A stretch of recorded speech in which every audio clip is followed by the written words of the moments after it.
जय श्रीमन्नारायण। कार्तिक महीने के शुक्ल पक्ष में पड़ने वाली दूसरी एकादशी को देव उठनी एकादशी कहा जाता है। इस बार देव उठनी एकादशी का व्रत 12 नवंबर दिन मंगलवार को रखा जाएगा। यह एकादशी बेहद महत्वपूर्ण है। इस दिन भगवान विष्णु 4 महीने तक सोने के बाद जागते हैं। इन 4 महीनों में भगवान विष्णु के सोने या कहे देव शयन के कारण सभी प्रकार के मांगलिक कार्य वर्जित होते हैं। भगवान विष्णु के पुनः जागने के बाद ही सभी मांगलिक कार्य संपन्न हो पाते हैं। देव जागरण या उत्थान होने के कारण इसको देव उत्थान एकादशी भी कहते हैं। इस दिन उपवास रखने और कथा सुनने का विशेष महत्व है। वैसे तो पूरे साल 24 एकादशी तिथियां होती है जिसमें व्रत रखकर भगवान विष्णु की पूजा की जाती है। सभी एकादशी व्रत भगवान विष्णु को समर्पित है, लेकिन वर्ष भर में पड़ने वाली सभी एकादशी के नाम और महत्व अलग अलग होते हैं। इस साल देव उठनी एकादशी का व्रत मंगलवार 12 नवंबर को रखा जाएगा। इस दिन व्रत रखकर भगवान विष्णु की पूजा की जाएगी। पूजा के दौरान देव उठनी एकादशी का व्रत कथा जरूर पढ़नी या सुननी चाहिए। इससे व्रत के महात्म्य का पता चलता है और व्रत पूजा का पूर्ण फल भी प्राप्त होता है। आइए देव उठनी एकादशी व्रत की पौराणिक कथा सुनते हैं। पौराणिक कथा के अनुसार एक नगर के राजा के राज्य में सभी लोग विधि विधान से एकादशी का पूजा करते थे और व्रत भी रखते थे। इस राज्य में एकादशी के नियम का पूरी तरह से पालन किया जाता था और एकादशी के दिन पशु पक्षियों तक को अन्न नहीं दिया जाता था। एक बार नगर में एक व्यक्ति नौकरी की तलाश में आया। उसने राजा से नौकरी मांगी। राजा ने कहा, काम तो मिल जाएगा, लेकिन शर्त यह है कि तुम्हें यहाँ प्रतिदिन भोजन मिलेगा, लेकिन एकादशी के दिन अन्न नहीं दिया जाएगा। व्यक्ति ने राजा की शर्त मान ली और नौकरी करने लगा। जब एकादशी का दिन आया तो उसे अन्न न देकर व्रत के लिए केवल फलाहार मिला। उसने फलाहार किया, लेकिन इससे उसका पेट नहीं भरा। उसने राज दरबार में पहुंचकर राजा से कहा कि फलाहार कर उसका पेट नहीं भरा है, अगर उसे कुछ अन्न नहीं मिला तो उसकी मृत्यु हो जाएगी। उसने राजा के सामने हाथ जोड़कर अन्न दिलाने की प्रार्थना की। तब राजा ने उसे शर्त की बात याद दिलाई, लेकिन इस पर भी वह राजी नहीं हुआ। आखिरकार राजा ने उसे आटा, दाल, चावल आदि दिलवाया। नौकर रोज की तरह स्नान के लिए नदी तट पर पहुंच गया और स्नान के बाद भोजन पकाने लगा।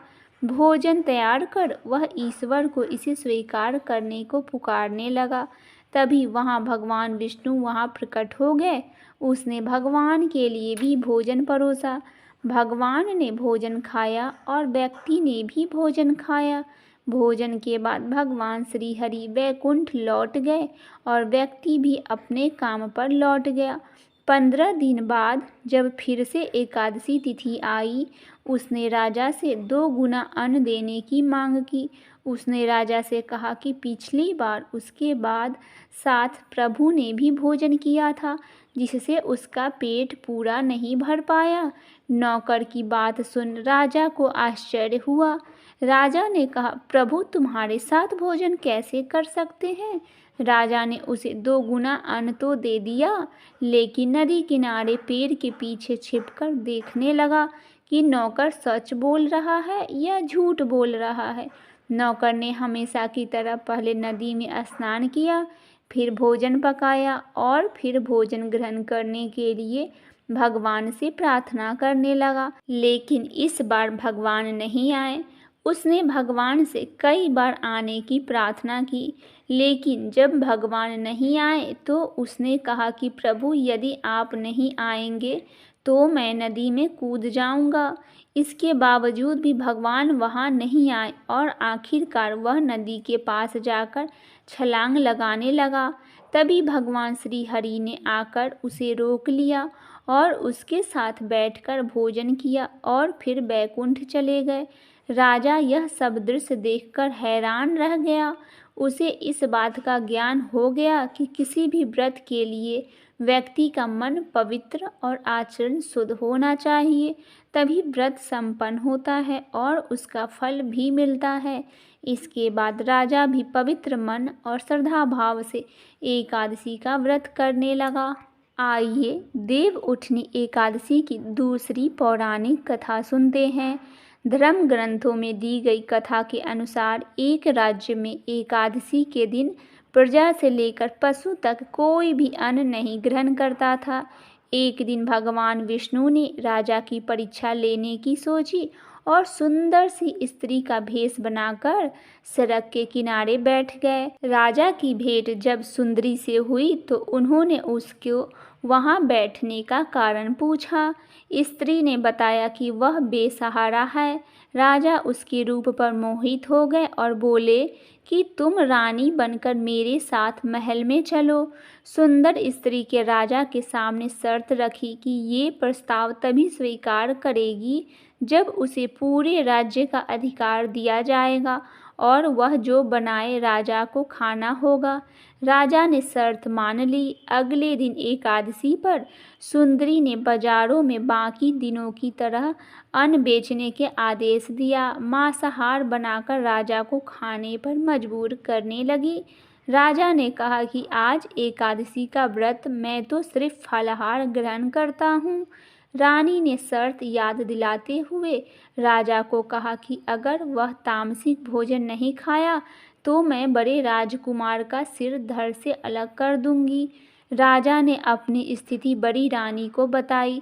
बड़ी महारानी ने राजा से धर्म का पालन करने की बात कही और अपने बेटे का सिर काट देने को मंजूर हो गई। राजा हताश थे और सुंदरी की बात न मानने पर राजकुमार का सिर देने को तैयार हो गए।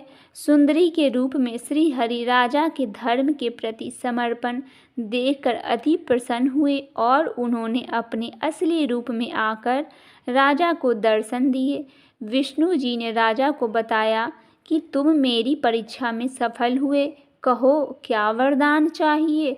राजा ने इस जीवन के लिए प्रभु का धन्यवाद किया, कहा कि अब मेरा उद्धार कीजिए। राजा की प्रार्थना श्री हरि ने स्वीकार की और वह मृत्यु के बाद बैकुंठ लोक को चला गया। बोलिए भगवान श्री हरि विष्णु की जय, माता लक्ष्मी की जय।